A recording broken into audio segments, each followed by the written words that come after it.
So in preparation for Safari Week 2025, which I don't actually know when it is, but I'm assuming sometime in June, I am going to have 8 different video sources as input, which with a 3 USB port MacBook Pro is going to be kind of tricky. So I'm going to try and use HDMI multiviewers to get 4 signals into one USB and then 4 signals into the other. But I have gotten so many new things shipped because I don't have enough Pokemon games. Also, I have one bootleg copy of Pokemon Platinum, which I have to replace because nobody, if I get a good shiny in there, nobody's going to think it's legit. At first, I got this Game Boy Advance, which is pretty dope. I've never had a Game Boy Advance before at all. This is the regular one. I have been playing, I played all of Silver for the first time like 2 years ago, I want to say, on this SP. I have 2 of 5 so far. The pink one is actually in much better shape, it looks like. But so we have 2 Game Boy Advances so far out of 5. I haven't ordered any more. I kind of want to make sure that my whole setup that I'm thinking of works first.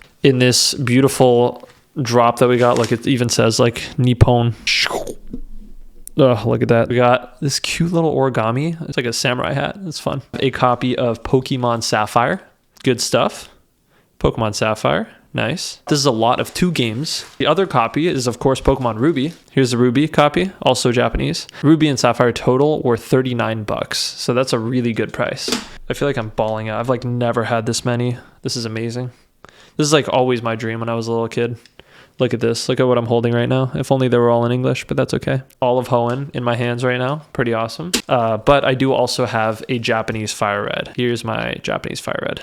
So that's 4 out of 5 games. But yeah, that's it. I just wanted to make a quick Safari Week prep blog here. But today is February 13th.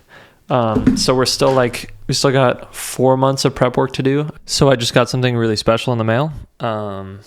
It just came in, I want to say like an hour or 2 ago. This very special package, finally something to solder to a Game Boy.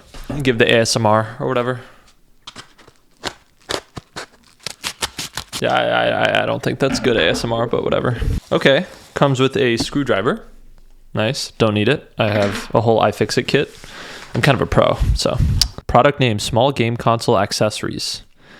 It's got like manufacture date and stuff on there. I don't even know what I have in here. I've got like some sort of, so this is like the micro HDMI into regular HDMI, which is going to be really handy for when I actually want to like plug in to the TV.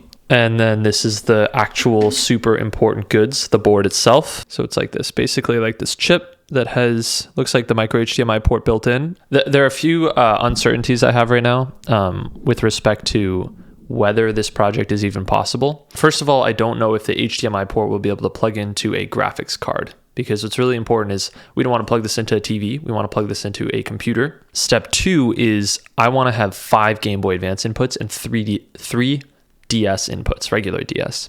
Hopefully this all works out. I have no idea how it's going to go.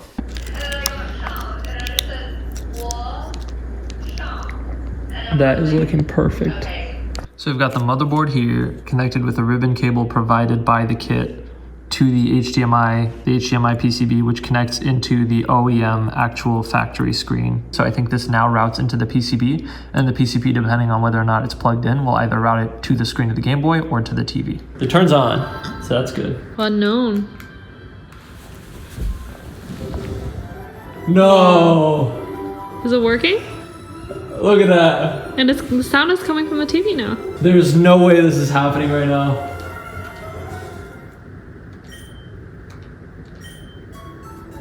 Nice. Good job. 1 down, like 4 more to go or something, right? So last night I was able to finally get the Game Boy Advance working with the HDMI mod, which was super exciting. But what we really want to do is this just arrived in the mail, and I want to ideally be able to capture the input, I guess the output of the Game Boy Advance into the computer and then like stream in OBS. So this is the magical capture card. This has a USB-C, and this is the USB 3 video. What if I turn on the Game Boy Advance?